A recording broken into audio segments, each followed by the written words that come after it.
Well, I think that iTunes University is a really cool app that we can use. We're able to connect videos, we're able to connect websites, download documents onto it so that the kids can answer it and then send it right back to you. So I think it's going to be a really good tool to get the interaction and engagement with the students.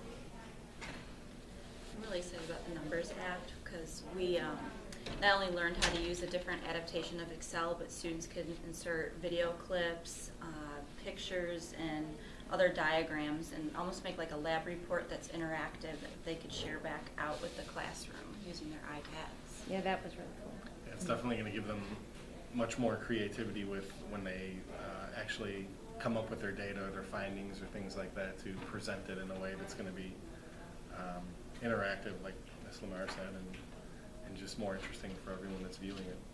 I think the idea too, because we've started the modeling with the whiteboards, that even if a student is absent or they don't quite finish, they could go home and finish their videos and then airdrop it to one another. And then the next day when they come back, they could still, finish making their final product, but we don't have to wait for them to, take the iPad and go out in the hallway and make the video, because they can come to class prepared. And even the fact that I thought was good that if we wanted them to read an article or do some research online and they don't have internet connection, I don't know if that was what you referred to. That was part of it too. Okay, yeah. Yes, that they could download the article and then read it at home and be prepared for class 2.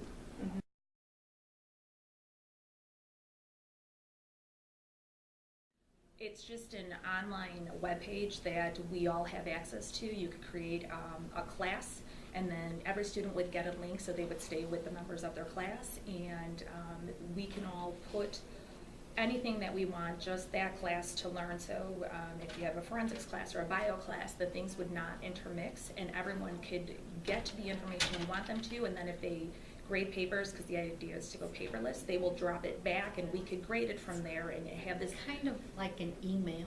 Yes, you can almost. email them the information that you want them to have or use, and they're able to get that, and right away they just accept it and they just access all the information. So whether it's a document or a video, whatever, you can just send it right to each of the students, and they can read it or watch it right then and there, and it's like an email system kind of.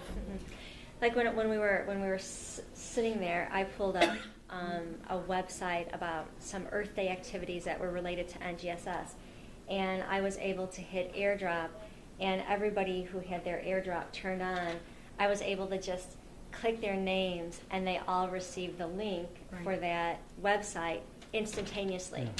And without me having to go into email and opening up email and copying the URL and pasting it and then typing everybody's name in, it was so much easier to just send it right to them. And we can send information like that so easily, as opposed to having to go through the process of opening an email, cutting, pasting, doing all that stuff. It's cool.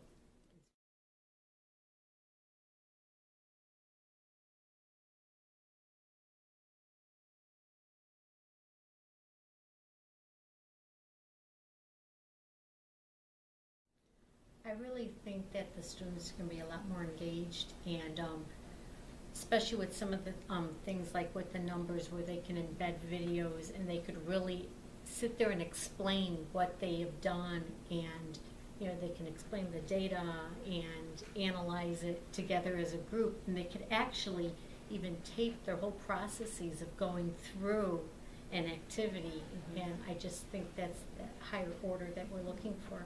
Yeah, we want them to come up with a procedure, so this is going to make that a whole lot more motivating for them to do that. And like you said, they can put videos on there, and I think they'll enjoy doing that. I like the GarageBand app too, because it seemed like the kids could probably come up with they like to come up with raps and music, and they could even embed that into a presentation and make it a little bit more creative and tap into multiple intelligences.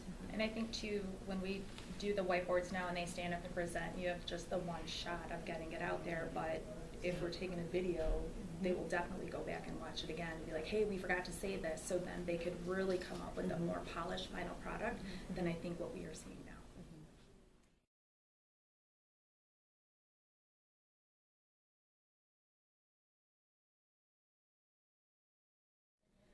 think this is the future.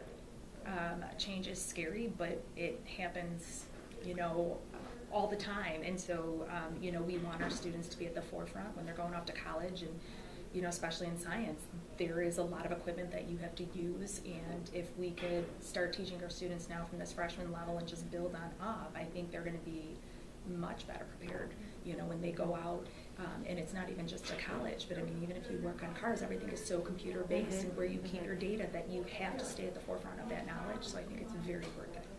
In many college classes nowadays, even if you do sit in a college class, there is correspondence between, say you meet on a Wednesday and you don't see each other till another Wednesday. There's discussion boards you have to be joining in on, articles they post that you have to read and respond on a discussion board. So that accountability piece, and being familiar with the technology and how to collaborate with others outside the classroom and inside the classroom, I think it's very important to be ready for college.